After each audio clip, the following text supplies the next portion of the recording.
मोक्षमार्गस्य नेतारं भेत्तारं कर्मभोभितां ज्ञातारं विश्वतत्त्वानां वन्दे तद्गुणलब्धये। बोले देवादेव श्री महावीर भगवान जी की, आचार्य पूज्यपाद स्वामी की, आचार्य उमा स्वामी महाराज की, आचार्य गुरुदेव भगवान श्री विद्यासागर जी महाराज की।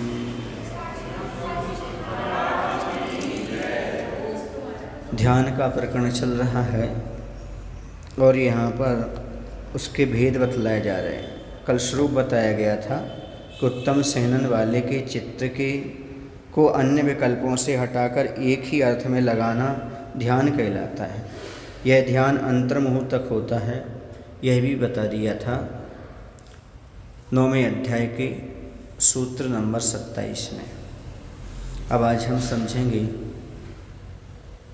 जो ध्यान बताया उनके भेद पढ़ेंगे।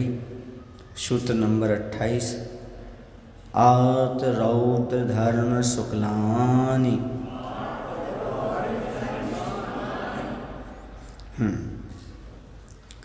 तो आर्त रौद्र धर्म और शुक्ल ये ध्यान के 4 भेद हैं। आर्त शब्द ऋत अथवा अरति इनमें से किसी एक से बना है। इनमें से ऋत का अर्थ दुख है और अरति का अर्थ अर्दनम अरति ऐसी निरुक्ति होकर के उसका अर्थ पीड़ा पहुंचाना है। इसमें ऋत में या अरति में जो होता है वह आर्त है। रुद्र का अर्थ क्रूर आशय है। इसका कर्म या इसमें होने वाला रौद्र है। धर्म का व्याख्यान पहले कराए हैं। जो धर्म से युक्त होता है वह धर्म है तथा जिसमें शुचि गुण का संबंध वह शुक्ल है। यह 4 प्रकार का ध्यान 2 भागों में विभक्त है, क्योंकि प्रशस्त और अप्रशस्त के भेद से यह 2 प्रकार का है। जो पापाश्रव का कारण वह अप्रशस्त है और जो कर्मों के निर्दहन करने की सामर्थ्य युक्त है वह प्रशस्त है। तो आर्त ध्यान किसे कहते हैं? आरती नाम है दुख का। दुखानुभव में चित्त का रुकना आर्त ध्यान है। इसमें दुखानुभव में चित्त का रुकना सो क्या है? आर्त ध्यान। समझ गए? रौद्र ध्यान क्रूर परिणामों से उत्पन्न हुआ ध्यान रौद्र ध्यान है।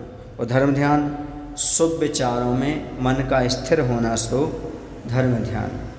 शुक्ल ध्यान मन की निर्मलता होने पर जो एकाग्रता होती है वह शुक्ल ध्यान कहलाता है। अब यहाँ पर इस प्रकार से भेद बताए हैं कि ये कितने होते हैं? 4 होते हैं। 4 किस प्रकार के होते हैं?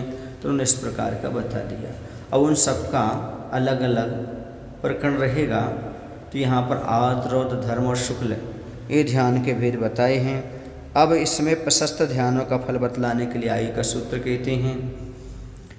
तो वह क्या है ऐसा प्रश्न करने पर आगे कहते हैं सूत्र, परे मोक्ष हेतु। उनमें से पर अर्थात अंत के 2 ध्यान मोक्ष की हेतु हैं। पर उत्तर और अंत इनका एक अर्थ है। अंतिम शुक्ल ध्यान है और इसका समीपवर्ती होने से धर्म ध्यान भी पर है। ऐसा उपचार किया जाता है क्योंकि सूत्र में परे यह द्विवचन दिया है, इसलिए उसकी सामर्थ्य गुण का भी ग्रहण होता है।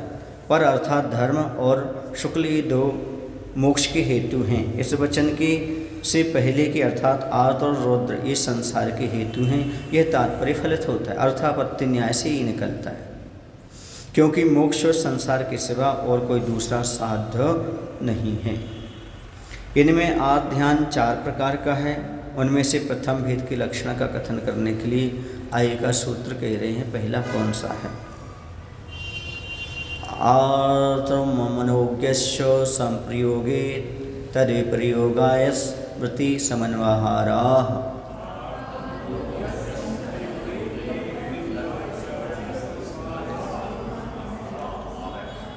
अमनोज्ञस्य अप्रिय पदार्थों का श्रम प्रयोगे संयोग होने पर तत् विप्रयोगाय उन्हें दूर करने के लिए स्मृति समन्वहारा निरंतर चिंतन करना आर्तम अनिष्ट संयोगज आर्त ध्यान है।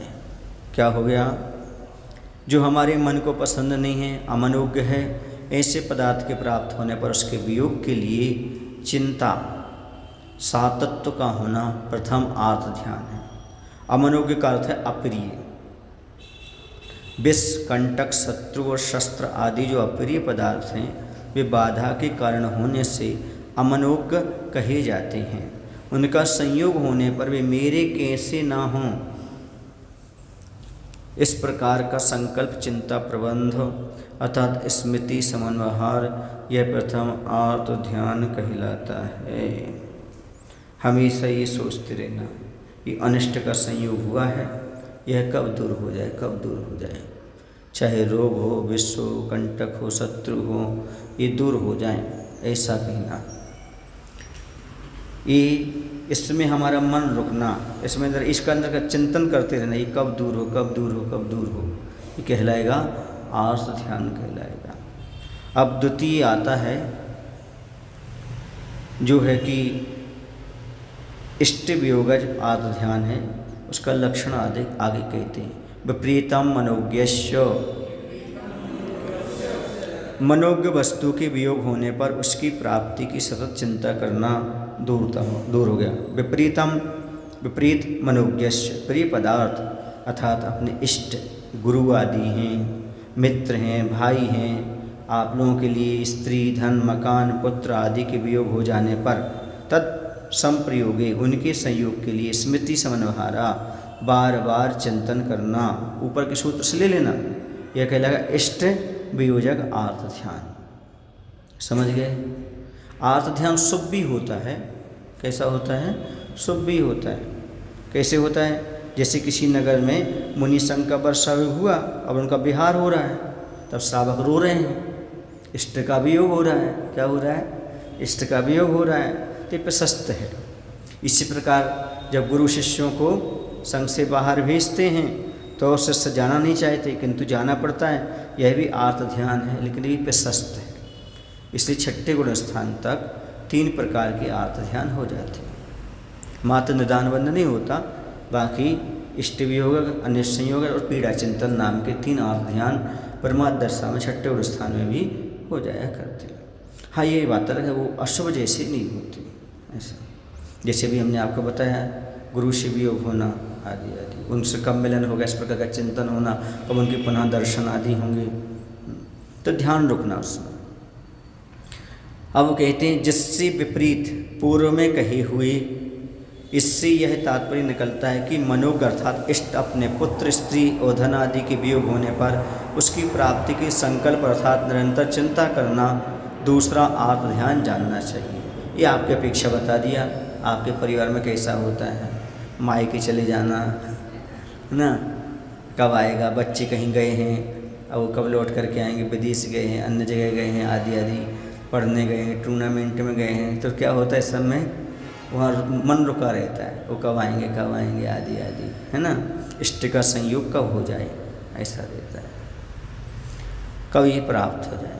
और यदि आप मैच देख रहे हो और लाइट चली जाए तो कब आए, इसका आपका चिंतन रहेगा, ये सब, है ना। आजकल लाइट जाने का तो कालम ही नहीं बचा, क्योंकि सबके पास मोबाइल है, तो उसमें क्या आ गया, बैटरी चार्ज रही थी तो चलता रहता है सब। फिर भी बहुत सारी चीज़ें हैं जो उसमें डिस्टर्ब भी तो हो सकता है, बीच में कुछ भी तो ऐसे बहुत सी चीज़ों में ये आ जाता है। अब इसके बाद आता है तीसरे भेद का लक्षण आगे के सूत्र में कहते हैं वेदनायाश्च, हाँ, वेदनायाः च। अब कोई वेदना हो गई, वेदना कैसे हो गई, जैसे कैंसर है, ब्लड प्रेशर है, एड्स है, हार्ट अटैक है, टीबी है, ट्यूमर है, आरपी जोस्टर है, पथरी आदि महारोग हो जाते हैं। इनकी वेदना होने पर से दूर करने के लिए धैर्य खोकर जो अश्रुपात आदि होता है वह वेदना कहलाती है। उसमें जो वेदना जन जो है वह आर्त ध्यान कहलाएगा। वेदना शब्द यद्यपि सुख और दुख दोनों अर्थों में विद्यमान होता है, पर यहाँ पर आर्त ध्यान का प्रकरण होने से उसमें दुख वेदना ही ली गई है। बात आदि विकार जनित दुख वेदना के होने पर उसका अभाव मेरे कैसे होगा, ये रोग कब ठीक हो, कब ठीक हो, कब ठीक हो, इस प्रकार का निरंतर चिंतन करना, ये कहलाएगा पीड़ा चिंतन या वेदना, है ना, वेदना या आश्चर्य, यह वेदना जन्य आर्त ध्यान कहलाएगा। ये प्रायः सभी को हो जाता है, आज वर्तमान में तो सभी को प्रायः कुछ न कुछ रोग, कुछ न कुछ तकलीफ, कब दूर हो, कब से ठीक हो, कब ऐसा हो, करता रहता है। अब चौथे आर्त ध्यान के लक्षण का निर्देश करने के लिए आगे का सूत्र कहते हैं निदानम च, निदानम च, निदान भी आर्त ध्यान। निदान का अर्थ होता है आगामी, आगामी ने आगे, आगे क्या मिले, आगामी भोगों की आकांक्षा से पीड़ित होकर उसकी प्राप्ति के लिए चिंतन करना निदान आर्त ध्यान कहलाता है। भोगों की आकांक्षा के प्रति आतुर होकर के व्यक्ति के लिए आगामी विषयों की, निदान माने आगामी, आगामी विषयों की प्राप्ति के लिए मन प्राणिधान का होना, अर्थात संकल्प तथा निरंतर चिंता करना, निदान नाम चौथा ध्यान। आगे मकान कब बनेगा, आगे ऐसी सुविधा कब मिलेगी, आगे विषय भोग कैसे मिलेंगे, आदि आदि इसमें लगा रहता है, विषय भोगों कल्पना में। और क्या है, आगे सब प्राप्त है सब हैं। हाँ, अब कोई आके बैठ गया है, जा ही नहीं रहा यहाँ से, अपन बार बार सोचे चला जाता, उठ ही नहीं रहा वहाँ से, बैठा है वो जाना नहीं चाहते और अपन कहीं थे तो कैसे कहें, वो ये तुम जाओ, हमें कुछ और करना है, हमें काम करना है ना। कई लोग ऐसे होते हैं, वो बैठ जाते और उटपटांग प्रश्न करते हैं, क्या करते हैं, एकदम अच्छा लगता नहीं उसको कि जाओ ऐसा, इस प्रकार से, है ना। तो अनिष्ट का संयोग हुआ, व्याधि भी तो अनिष्ट भी होती कई बार, ये दूर हो जाए आदि आदि, गर्मी है चली जाए, ऐसा कई बार आता है, विकल्प आता नहीं आता, इस प्रकार के होते हैं। अब परमार में आते तो उस दिशा में हो जाता है इस प्रकार। क्यों, सामायिक तब तो कर पाएंगे ढंग से, हाँ, ये दूर हो जाता तब तो कर पाएंगे, इस पर क्यों नहीं होगा, उस समय परमार की दिशा में आएंगे, होता उस समय तब तो। अब उनका शुभ ये है कि इसलिए नहीं कि हमें दुख हो रहा है, इसलिए कि हम साधना कर सकें, इससे उनका शुभ हो जाएगा। ऐसा जैसे यहाँ पर अभी आर्त ध्यान बताए, शुभ रूप में हो जाएगा उनका, अशुभ नहीं माना जाएगा, ऐसा है।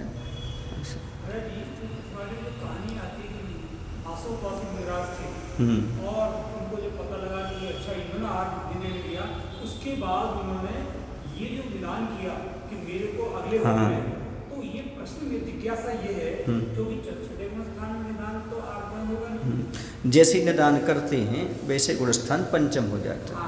उसका मतलब उस समय जो शुरू किया होगा, क्योंकि निदान बंद जो होता है वो पंचम गुण स्थान तक होता है, उससे आगे नहीं होता। इसे तो हमने कहा 3 कहे, हमने कितने कहे अभी, 3 बताया आपको, 3 आर्त ध्यान होते हैं निदान बंद छोड़ करके, यदि वो कर लिया तो गुणस्थान चेंज हो जाता है ऐसा। तो इस प्रकार से ये अब 4 प्रकार के उनके स्वामी कौन हैं यह बतलाने के लिए कहते हैं, ठीक है ना। तो निदान बंद नहीं करते, निदान बंद पंचम स्थान तक चलता है। निदान ध्यान अलग है और निदान बंद अलग है। निदान ध्यान क्या कहलाएगा, जैसे तब पद मेरे हे में मम हे तेरे पुनीत चरणों में जब नो नींद रहूँ प्रभु जब लो न पाया मुक्ति पर, निदान ध्यान कौन सा है, हाँ निदान आर्त ध्यान नहीं है ये, हाँ वो शुभ है, क्योंकि हमारे लिए दुखों का क्षय हो, कर्मों का क्षय हो, बोधि की प्राप्ति हो, आदि आदि ऐसी भाव कहना, ये निदान है, आगामी काल में हमें प्राप्त हो ऐसा कहना है। लेकिन वह निदान क्या कहलाएगा, ध्यान कहलाएगा, निदान आर्त ध्यान नहीं कहलाएगा, ऐसा है, समझ गए। शुभ है, अब आर्त ध्यान है पर शुभ है ये मान के चलो।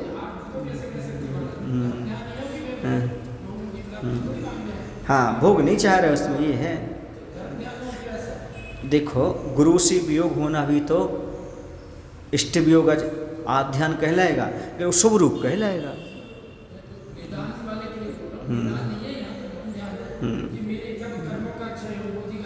लेकिन कहलाएगा वो आत्म में थोड़ा सा, इसलिए कहलाएगा क्योंकि उसमें इष्ट प्राप्ति की भावना की जा रही है।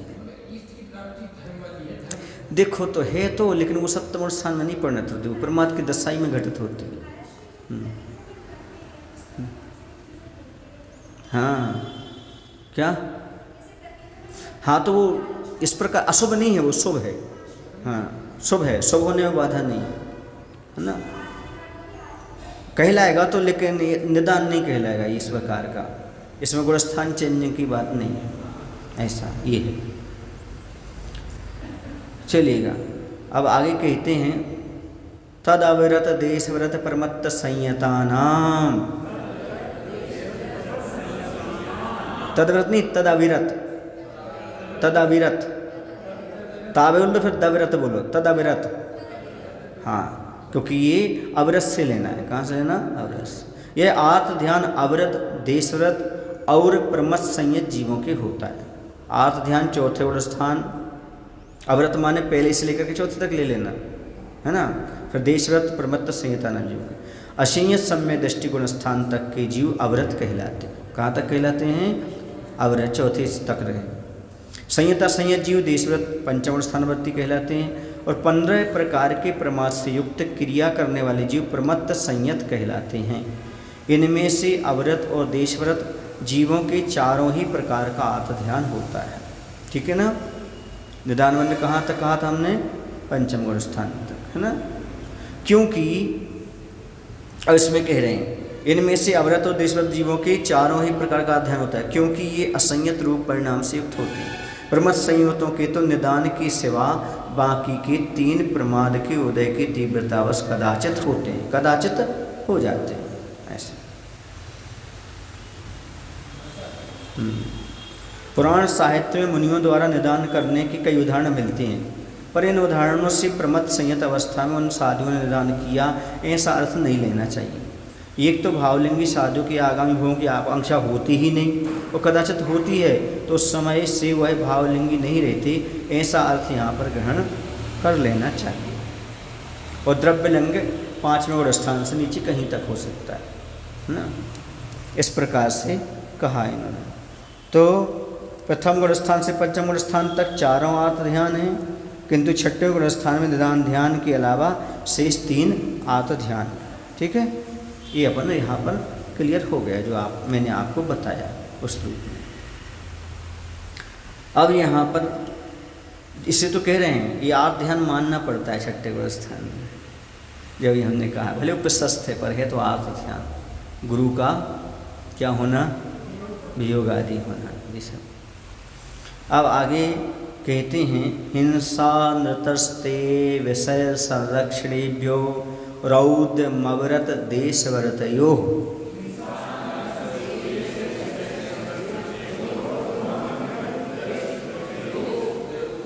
अब यहाँ पर हिंसा अनृत स्तेय विषय संरक्षणेभ्यः, हिंसा झूठ चोरी और परिग्रह का संरक्षण, ये रौद्रम रौद्र ध्यान, यह रौद्र ध्यान भी बता दिया और उसके स्वामी भी बता दिए।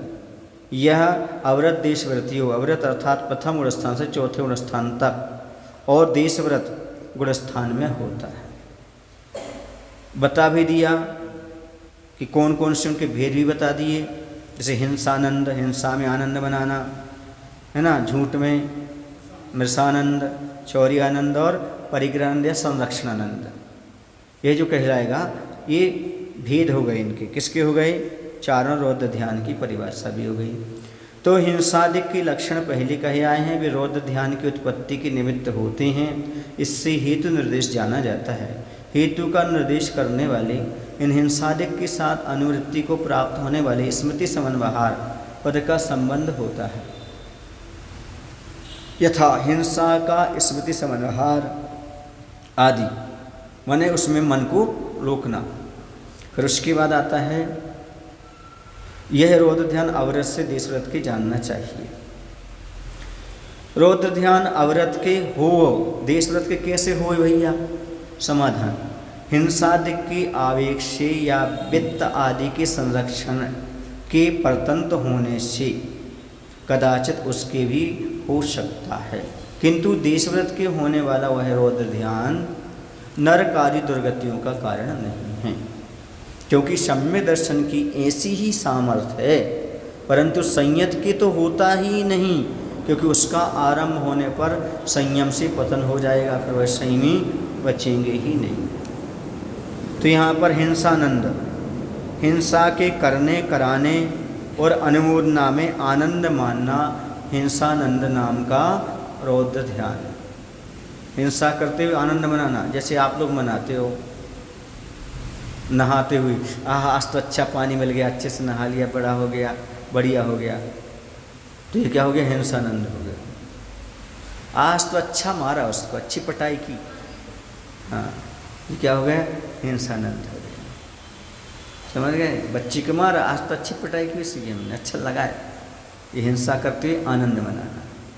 और ही बहुत सी चीज़ें हैं, अब एक एक खोलिया तो समझ में आएगी आपको। हिंसा करने कराने, आज तो उनकी अच्छी फैक्ट्री खुल गई, आज तो उनका ऐसा हो गया, ये हिंसा के काम नहीं है क्या? उसमें आनंद आता है कि नहीं आता है? पैसा आता कैसे आता है? बिना उसके आता है क्या? मृषानंद, झूठ बोलने में, क्योंकि आप बच नहीं सकते हो, पंचम स्थान तक इससे बच ही नहीं सकते रौद्र ध्यान से, कितने कुछ भी कर लेना।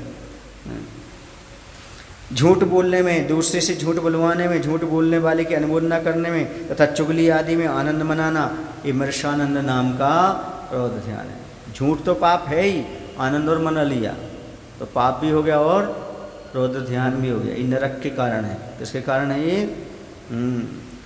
चोरी आनंद, चोरी करने और कराने में, चोरी की अनुमोदना करने में आनंद मनाना चोरी आनंद है। सेल टैक्स, इनकम टैक्स, बहुत सी चोरियाँ होती हैं आजकल तो,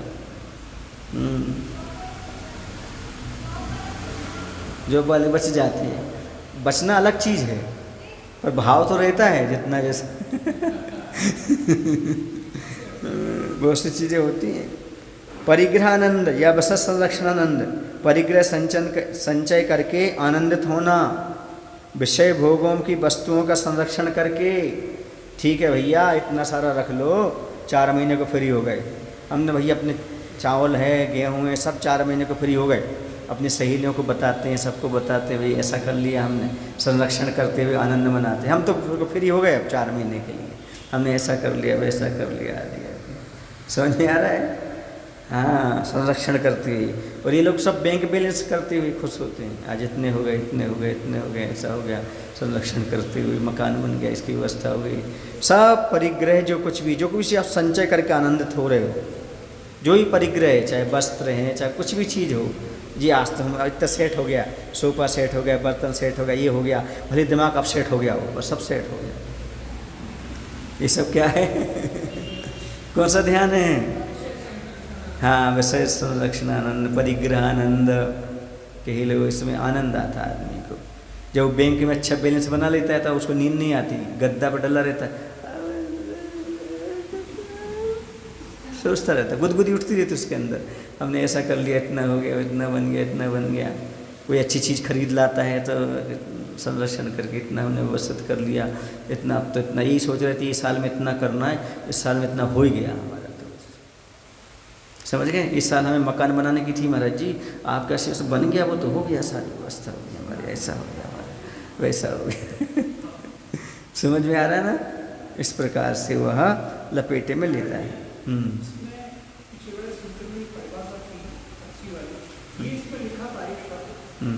निश्चल अनिष्टा के समान निश्चल रूप से अवभासमान ज्ञान, निश्चल रूप से अवभासमान ज्ञान ही ध्यान है।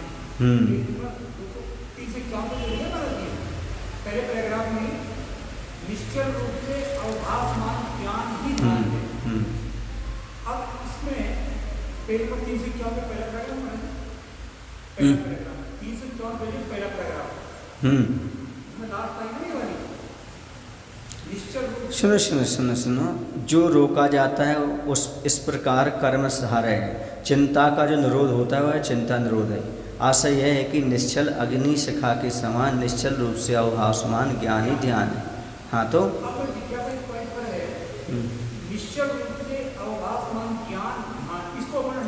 आपका मन तो लगेगा ही उसमें, मन रुक गया ना, एक चीज़ पर रुक गया आपका, वही तो हो गया।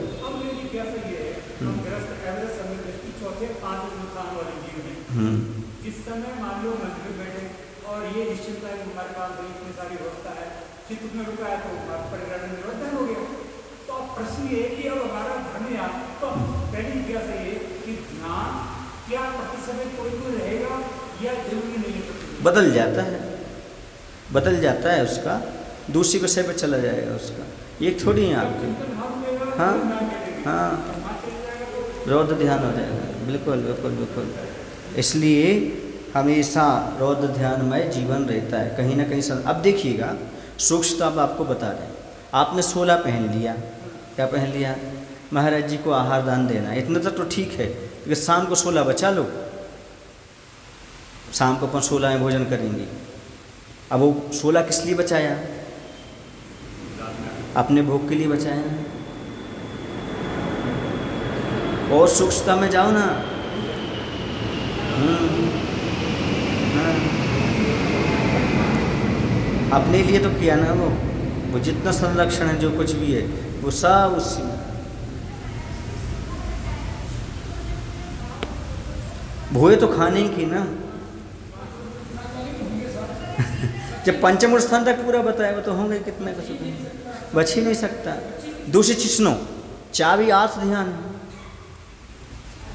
चाबी आत्म ध्यान का बाबा है, तो संरक्षण कैसे संरक्षण करोगे? घर में ताला लगाया तो जो में ताला लगा, चाबी रखना ही रौद्र ध्यान है। आज ऐसे स्पष्ट बोलते हैं, चाबी वाला तो रौद्र ध्यान कर ही रहा है, बिल्कुल। चाबी जब तक आपके पास है, इस तो मुनि के पास चाबी नहीं होती, चाबी आ गई तो रौद्र ध्यान आ गया, रौद्र ध्यान आ गया तो गुरु स्थान गया, आप लोग बच ही नहीं सकते। इसे तो कह रहा हूँ ना, उपचार से धर्म ध्यान है आप लोगों का। धर्म ध्यान उपचार से ही है, पूरा आत्म ध्यान ही है। हाँ, इसलिए पूरा चलता रहता है, प्योर आत्म ध्यान है। थोड़ा बहुत बीच में धर्म ध्यान हो जाता है उपचार से। वो इस श्रद्धात्मक बताया, कौन सा बताया है? हाँ, आज्ञा विचय और विपाक विचय, बस इसके आगे नहीं। आज्ञा विचय और अपाय विचय। विपाक विचय तो वृत्ति को ही होगा, दो प्रतिमा तो चाहिए कम से कम विपाक विचय करने के लिए, और संस्थान विचय तो मुनि महाराज को ही होगा। समझ गए? दो, हाँ। आज्ञा विचय, अपाय विचय और विपाक विचय पंचम स्थान चाहिए, और संस्थान विचय के लिए मुनि अवस्था चाहिए, महाव्रत चाहिए। हैं? हाँ, स्वयं का दुख दूर हो, दूसरे का दुख दूर हो, सबके कर्म दूर हो, सब दुख से जो पीड़ित जीव है वो दूर हो। इसको कहते कदाचित क्वचित। समझ गए ना? हमेशा नहीं कर पाता। नरकों में वो भी नहीं होता, नरकों में एक ही होता है, क्योंकि वहाँ पर दूसरे के दुख दूर होने से भाव नहीं कर ही नहीं पाता। क्यों? अशुभतर परिणाम दे, इसलिए वेदना सब अशुभतर ही होंगे, करना चाहे तो भी नहीं कर सकता, चाहे सम्यक दृष्टि चाहे क्षयिक सम्यक दृष्टि हो। दूसरे के दुख दूर होने से भाव वहाँ आ ही नहीं सकते, क्योंकि वहाँ क्षेत्र का प्रभाव। समझ गए? क्षयिक सम्यक दृष्टि की भी नहीं आएगा ऐसे, उसकी बात एक ही धर्म में। कौन सा? सम्यक दर्शन है तो धर्म ध्यान है, सम्यक दर्शन नहीं है तो हम नहीं कह सकते कौन सा। योग हो सकता है शुभ, पर उपयोग शुभ हो ही नहीं कह सकते। योग तो शुभ है, पर उपयोग कैसा है? सम्यक दर्शन के अभाव में कैसे कहेंगे कि आपके पास शुभ उपयोग?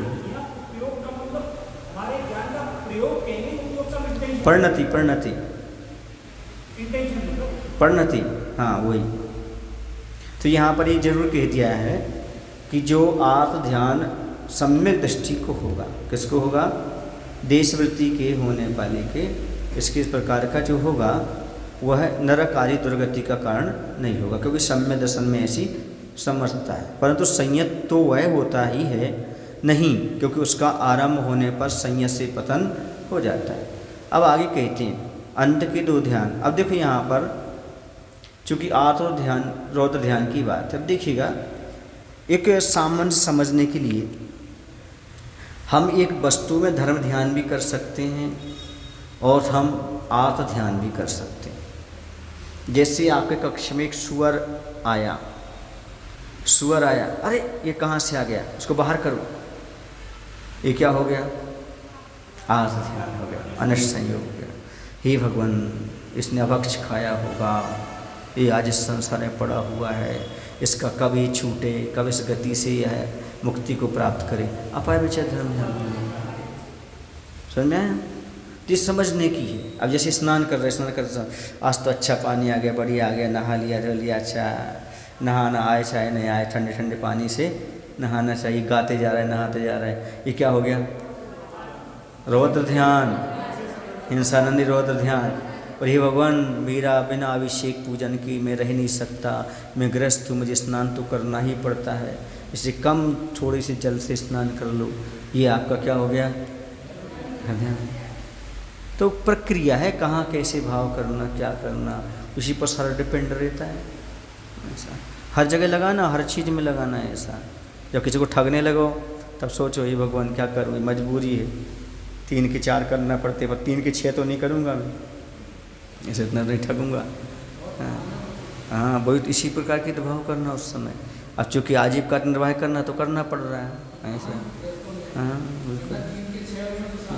एक उसमें उदाहरण मिलता ना, रायचंद जी का मिलता है उसमें, कि वो कहते हैं कि मैं जो कोई हाँ बोले मैं खून नहीं पी सकता, मतलब मैं ये उसने हीरे जवाहरात के मूल्य क्या हो गए, उसके घट बढ़ गए, कुछ हो गए, उन्हें वो फाड़ दिया जो अनुबंध था। बोले ठीक है, मैं जैनी हूँ, आपको इतना लॉस हो रहा है, रहने दो, कोई बात नहीं, ऐसे करके। तो इस प्रकार करुणा के भाव आना, दया के भाव आना अलग चीज़ होती है ऐसे। तो यहाँ पर आर्त और रौद्र ध्यान ये निरंतर चलते रहते, उसमें कमी लाने के लिए उपाय हम बता रहे हैं। इस प्रकार का चिंतन करो, इस प्रकार का भाव करो, क्योंकि अनछने जल का स्नान करने से जो पाप बंद होता है वो बैतरणी नदी बताया है। अनछने जल के से स्नान करने का पाप बैतरणी नदी बताया है। हाँ, बैतरणी नदी कहाँ होती है? मैसूर में, बेंगलोर में, नरक में। हाँ, तो बताया यदि इसका पाप धोना चाहते हो तो अभिषेक और पूजन करो। और जो घर गृहस्थी का है, आपका भोजन पानी आरंभ जो करते हो, ये भी वही है, लेकिन यदि मुनि को दान दे देते हो तो उससे बच जाते हो। ये दोनों होते, आम के आम, गुठलियों के दान। समझ गए? स्नान किया है तो अभिषेक पूजन अवश्य करो, और यदि आपने भोजन बनाया है तो मुनि को दान अवश्य दो, तभी आप उससे बच पाओगे, वरना बैतरणी नदी से बचने का कोई उपाय नहीं। इसलिए दान पूजा मुख्य धर्म बताया गृहस्थ का, मुख्य धर्म, क्योंकि वो बिना स्नान के रह नहीं सकता, और बिना वह खाए पिए बनाए रह नहीं सकता। इसलिए यदि तुम्हारे लिए नरक आयु से बचना है तो स्नान कर रहे हो तो अभिषेक पूजन जरूर करो, और यदि आप भोजन बना रहे हो तो आप दान अवश्य। ये दूर समझ गए ना? क्यों? क्योंकि यदि दुर्गति से बचना है तो, आत्र और ध्यान से बचना है तो। ये अतिथि संविवाह हो गया, मैंने शुद्ध बनाया है, ये मुनि महाराज के लिए, त्यागी व्यक्ति के लिए अतिथि संविवाह कर लिया बनाने के उपरांत, उनको देने गए करे इसी, तो ये बच सकते हो, वरना संभव नहीं है। इसी तो सावक चाहे तो हमेशा साधु हमारे पास बने रहें, हमारे पास रहें, ताकि हमारा धर्म ध्यान चल सके, क्योंकि आलम्बन वाला धर्म ध्यान है उसका, सालंब है उसका। बिना गुरु प्रभु के धर्म चलते ही नहीं। गुरु पास्थी स्वाध्याय संयम तप दान, ये बिना गुरु के कैसे चलेंगे उसके जीवन में? संभव नहीं। इसलिए जिनवाणी माँ का वैभव, गुरु का गौरव बड़ा अजूबा है, इन दोनों के बिना श्रावक का जीवन अधूरा है। ये दोनों चाहिए, उसके बिना उसका तो जीवन अधूरा है, कैसे धर्म का पालन करेगा? तो यहाँ पर इस प्रकार से आत्म और रौद्र ध्यान की व्याख्या की गई। जब जब आपके हाथ में चाबी हो या चाबी की आप मालिक हो, मकान के मालिक हो, समझना रौद्र ध्यानी है। हाँ, क्योंकि रौद्र ध्यान का बाबा है वो जो आपके पास है, चाबी कुछ उसके रहते हुए रौद्र ध्यान छूट नहीं सकता। इसलिए तो आचार्य कहते हैं जो भट्टारक आदि होते उनका चाबी होती है, रौद्र ध्यान के बाबा है। क्या है? रौद्र ध्यान संरक्षण आदि कैसे होते हैं, फिर कैसे अष्टद्रव्य से पूछा करते, कैसे अर्घ्य चढ़ाते लोग, कैसे करते, ये समझ में नहीं आता। समझ गए? ये सब चीज़ें विचारणी तो रहती हैं। गाड़ी में चलना, बैंक बैलेंस संभालना, सब कुछ करना, पर कौन सा गुण स्थान माने पर इसमें, ये समझ में नहीं आता है।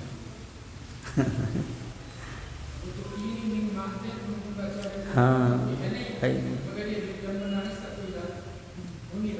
बिल्कुल बिल्कुल। मात्र 3 लिंग बताए, एक मुनि लिंग, दूसरा आर्य का, तीसरा क्षुल्लक। इसके अलावा कोई लिंग है ही नहीं जैन दर्शन में। चलिएगा आगे चलें। कहते हैं अंत के 2 ध्यान मोक्ष के हेतु हैं, यह कहे आए हैं। उनमें से मोक्ष के हेतु रूप प्रथम ध्यान के भेद, स्वरूप और स्वामी का निर्देश करना चाहिए, इसलिए आयु का सूत्र कहते हैं। आज्ञा पाय विपाक संस्थान विचयाय धर्म्यम।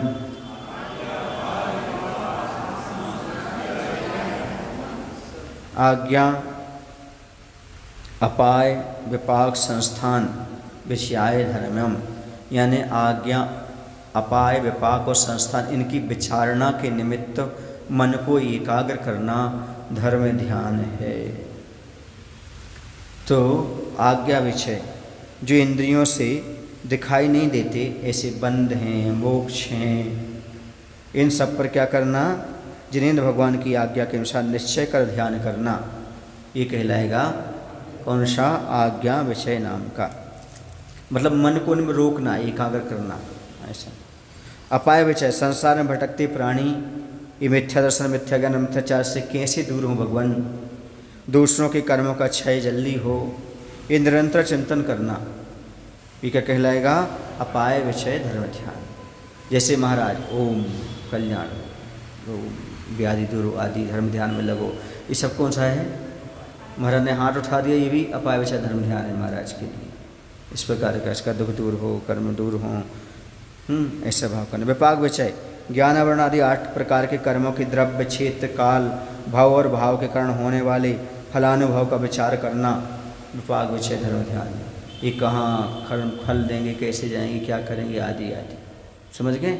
ये आप लोगों का उसमें मन नहीं रुकता, पढ़ना अलग है, मन रुकना अलग है, इसलिए वृत्ति चाहिए विपाक विषय धर्म ध्यान के लिए। अवृत्ति इस प्रकार का ध्यान नहीं कर पाता। फिर आता संस्थान विषय, 3 लोक के संस्थान प्रमाण आयु आदि का चिंतन करना संस्थान विषय धर्म ध्यान कहलाता है। शरीर का संस्थान का है ना, अपवित्रता का चिंतन करना, ये भी आचार्य ने संस्थान विषय कहा। अपने शरीर के संस्थान का भी चिंतन करो, इस प्रकार से यह भी आचार्य भगवंत कहते, ये भी संस्थान विषय धर्म ध्यान। अब यहाँ पढ़ते हैं विचयन करना विषय है। विचय विवेक और विचारणा ये पर्याय नाम है। चाहे आप विचय कर लो, चाहे विवेक कह लो, चाहे विचारणा कर लो। आज्ञा अपाय विपाक और संस्थान इनका परस्पर द्वंद्व समास होकर विचय शब्द के साथ षष्ठी तत्पुरुष समास है।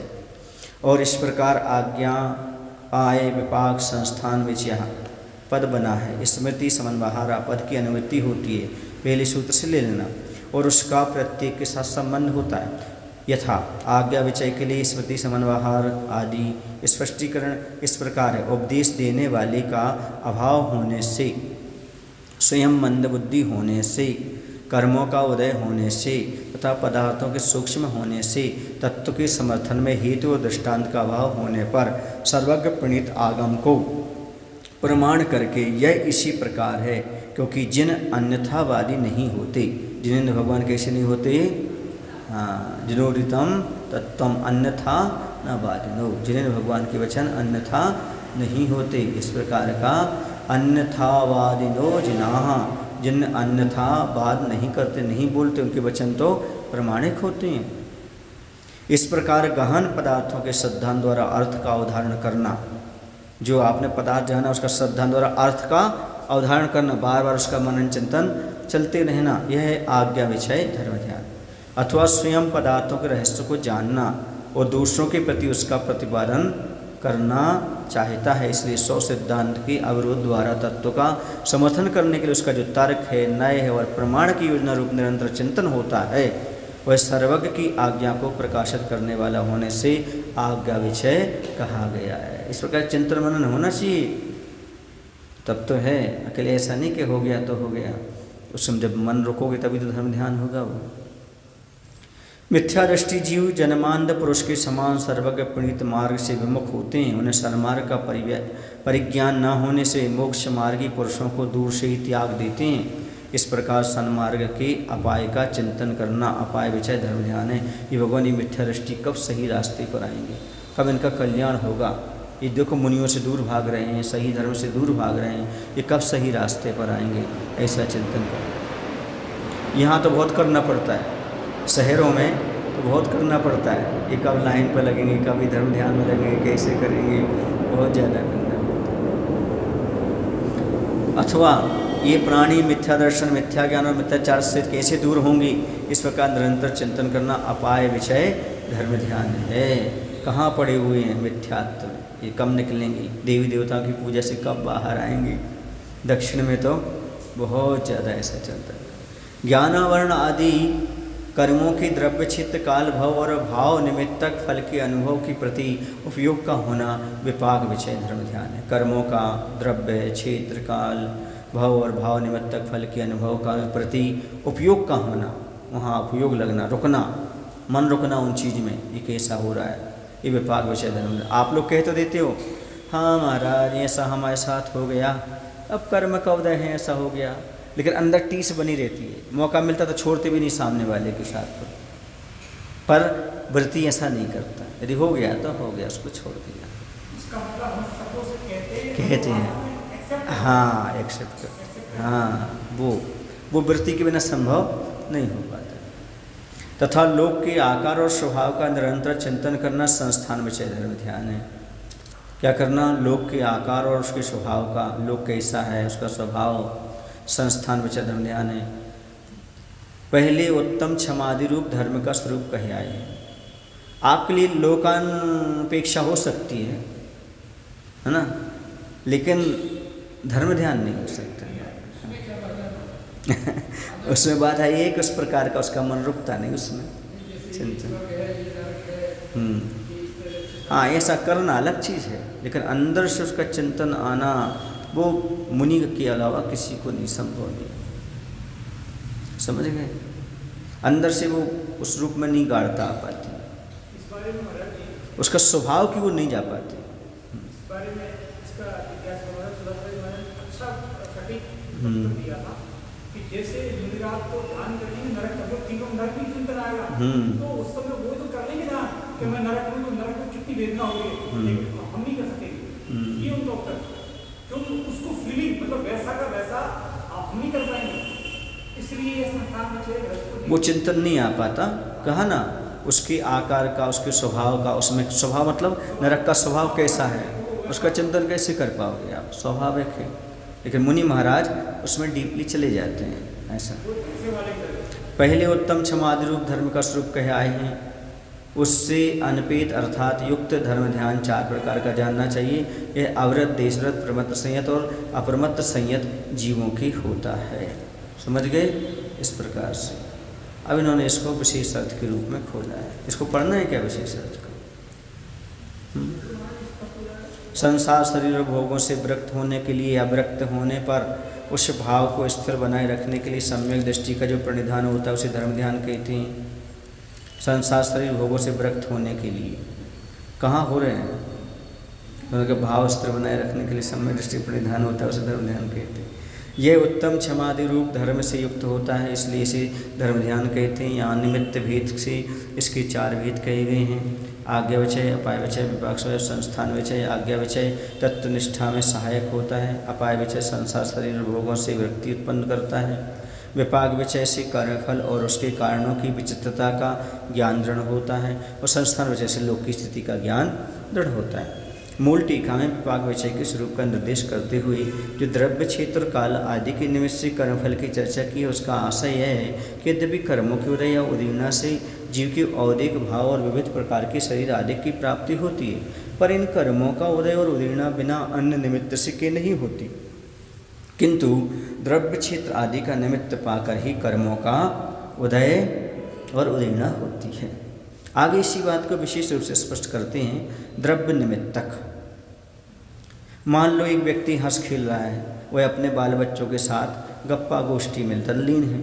इतने में अकस्मात मकान की छत टूटती है और वह उससे घायल होकर दुख का वेदन करने लगता है। तो यहाँ उसके दुख वेदन के कारणभूत असाता वेदनी के उदय और उदीर्णा में टूट कर गिरने वाली छत का संयोग निमित्त है। टूट कर गिरने वाली छत के निमित्त से उस व्यक्ति की असाता वेदनी की उदय उदीर्णा हुई और असाता वेदनी की उदय उदीर्णा से उस व्यक्ति को दुख का अनुभव हुआ। यह उक्त कथन का तात्पर्य है। इसी प्रकार अन्य कर्मों के उदय उदीर्णा में बाह्य द्रव्य कैसे निमित्त होता है, इसका विचार कर लेना चाहिए। ये तो मत उदाहरण दिया उन्होंने, ऐसे कैसे वो निमित्त बन जाते हैं समझो। काल निमित्त, काल के निमित्त होने का विचार दो प्रकार से किया जाता है। एक तो प्रत्येक कर्म का उदय उदीर्णा काल, और दूसरा वह काल जिसके निमित्त से बीच में ही कर्मों का उदयीर्णा बदल जाती है। आगम में अध्रोदय रूप कर्म के उदय उदीर्णा काल का निर्देश किया है। उसके समाप्त होते ही विवक्षित कर्म के उदय उदीर्णा का अभाव होकर उसका स्थान दूसरे कर्म के उदय उदीर्णा ले लेती हैं। जैसे सामान्य से हास्य और रति का उदय उत्कृष्ट उदय उदीर्णा काल 6 महीना है, जिसका हास्य और रति का। इसके बाद इनकी उदय उदीर्णा ना होकर अरति और शोक की उदय उदीर्णा होने लगती है। मतलब 6 महीने तक आप हाँ, फिर तो कुछ ना कुछ होगा ही। तुम कहीं भी रहो तो 6 महीने के बाद उब जाते, वैसे भी उब जाते, बहुत हो गया अब चलो ऐसा। किंतु 6 महीना के भीतर यदि हास्य रति के विरुद्ध निमित्त मिलता है तो बीच में ही उनकी उदय उदीर्णा बदल जाती है। बीच में और निमित्त मिल गया कुछ तो, और ऐसा हो जाता है। यह कर्म का उदय उदीर्णा काल है। अब एक ऐसा जीव लो जो निर्भय होकर देशांतर को जा रहा है, किंतु किसी दिन मार्ग में ही ऐसी जंगल में रात्रि हो जाती है जहाँ हिंस जंतुओं का प्राबल्य है और विश्राम करने के लिए कोई निरापद स्थान नहीं मिला। यदि दिन होता तो उसे रंचमात्री भय न होता, किंतु रात्रि होने से भयभीत होता है। इससे उसके असाता अरति शोक और भय कर्म के उदय उदीर्णा होने लगती, निमित्त मिल गए। यह काल निमित्तक उदय उदीर्णा है। इसी प्रकार क्षेत्र भाव और भाव निमित्तक उदय उदीर्णा जान लेनी चाहिए। काल प्राप्त कर्म परमाणुओं के अनुभव करने को उदय कहते हैं, और उदयावली के बाहर स्थित कर्म परमाणुओं को कसाय सहित या कसाय रहित योग संज्ञा वाली वीर विशेष के द्वारा उदयावली में लाकर उनका उदय प्राप्त कर्म परमाणु के साथ अनुभवन करने को उदीर्णा कहते हैं। जो उदय प्राप्त हैं उनके साथ ही इनका अनुभव हो जाता है। इस प्रकार कर्म परमाणुओं का अनुभवन उदय और उदीर्णा दोनों में लिया जाता है। यदि इनमें अंतर है तो काल प्राप्त और अकाल प्राप्त परमाणु हैं। उदय में काल प्राप्त परमाणु रहते हैं और उदीर्णा में अकाल प्राप्त कर्म परमाणु रहते हैं। सामान्य नियम यह है कि जहाँ जिस कर्म का उदय होता है वहाँ उसकी उदीर्णा अवश्य होती है। फिर भी इनमें जो विशेषता है उसका यहाँ निर्देश करते हैं। मिथ्यात् का उदय और उदीर्णा मिथ्यात् गुणस्थान में ही होती है। इतनी विशेषता है कि उपशम सम्यक के अभिमुख हुई जीव की अंतिम आवली प्रमाण काल में मिथ्यात् की उदीर्णा नहीं होती, वहाँ मात्र उसका उदय रहता है। एक इंद्री जाति, दो इंद्री, तीन इंद्री, चौइंद्री जाति, आतप, स्थावर, सूक्ष्म, पर्याप्त और साधारण, इन 9 प्रकृतियों की मिथ्यात् गुण स्थान में ही उदय और उदीर्णा होती है, आगे नहीं होती। अनंतानुबंधी चतुष्क की प्रारंभ के 2 गुण स्थानों में ही उदय और उदीर्णा होती है, आगे नहीं होती। यहीं पर इसकी बंध विच्युत्ति हो जाती है। और सम्यक मिथ्यात्व की तीसरे गुण स्थान में ही उदय और उदीर्णा होती है, अन्यत्र नहीं। अप्रत्यक्षान 4 नरगति, देवगति, वैकृत शरीर, वैकृत अंगोपांग, दुर्भग, अनादि, अस्कित यानी 11 प्रकृतियों की चौथे गुण स्थान तक ही उदय उदीर्णा होती, आगे नहीं होती। नरकायु और देवायु की चौथे गुण स्थान तक ही उदय उदीर्णा होती, आगे नहीं होती, क्योंकि इनका गुण स्थान 4 से आगे है ही नहीं। मात्र मरण के समय अंतिम आवली काल में उदीर्णा नहीं होती। 4 अनुपूरियों की प्रथम, द्वितीय और चतुर्थ गुण स्थान में ही उदय उदीर्णा होती है, क्योंकि वह संयम में आ जाएगा जब भी वह ऐसा होगा तो, अन्यत्र नहीं। समझ गए? क्योंकि चौथे गुण स्थान से ऊपर हो गई नहीं, और जब वहाँ पर कहीं जा रहा होगा तो अन्य गति, तीसरी मरण होता नहीं, सियाने पूर्वी की बात ही नहीं की। अब आता है प्रत्यक्षानवरण चतुष्क, त्रियंच गति, उद्योत और नीच गोत्र, इन 7 प्रकृतियों की संयत गुण स्थान तक ही उदय और उदीर्णा होती है, आगे नहीं होती। समझ गए? क्योंकि पंचम गुण स्थान कहाँ तक बन जाता है? प्रत्यक्षानवरण है वहाँ, और त्रियंच गति तक बन जाता है, और नीच गोत्र भी वहाँ रह सकता है।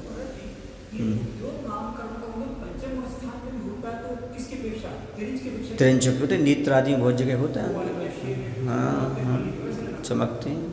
त्रियंच आयु की 5वें गुण स्थान तक ही उदय उदीर्णा होती है, ठीक है। त्रियंच आयु की कहाँ तक होगी?